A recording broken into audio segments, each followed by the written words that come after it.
Hi everyone welcome to my mini blog. तो पंचुक आज 3 दिन हो गला तो या भितर के 3 दिन हो गला जना भी पड़ूनी। तो आज मामा मोर एमती भोर उठिकी पलि गलु मंदिर टिके। तो आज भी कहीं भी लोक आसना एमती फांका फांका पूरा मामा मोर से मंदिर पलि गलु। तो भोर आरतीटा देखिलु ठाकुरंकर।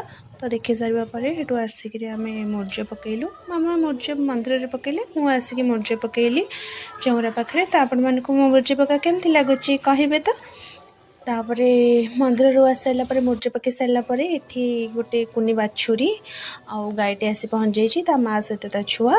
तो मुझे दी जन को आनिक रुटी खंडे खंडे देली से खाइले।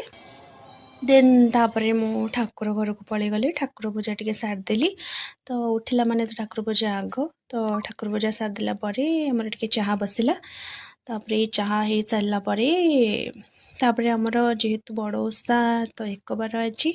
तो आम घरे रोषे करने पूर्वर जो हबिष रंधा हे तापाई घर को मामा बारिकेणी को डकई थे। तो लख काटी अलता लगे सारापर जामर चुली पाखु जी हबिष तैयारी करने लगी।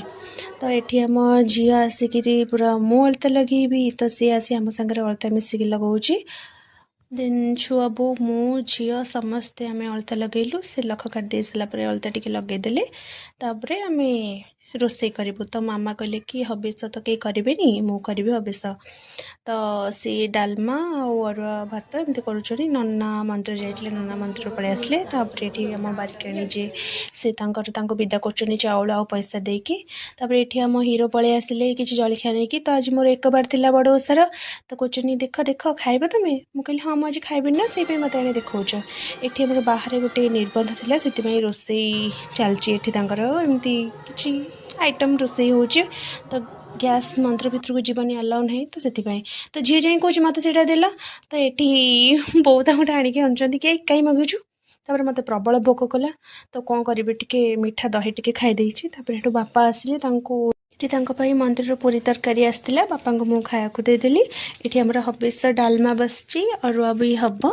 तो ये मुझे छुआबू कहली कि मुग टे भाजी दे मुग ये मुझे भाजी दूची। ये छुआबू परिया काटे रखी आमर गोटे डालमा भी हम। तापर आमर रोषे सरीगला। ये मामा आणिक ठाकुर को पूजा कर हबिष डालमा आ भात। तो प्रसाद कर सारापर मो गुआ पूजा हेले। तो ओषा करें गुआ पूजा हुंती एमती हुए। तो तापर आम पलि आसिलु भोक बहुत जोर लगे ना। तो ठाकुर पूजा सरीगला। तो भोक लगे ये डालमा हो गोटे खट्टा तरकारी होम मामा मोर समस्ते बसिक एमती टे खाइलु। ये आम झील जी फुले हो कहनी।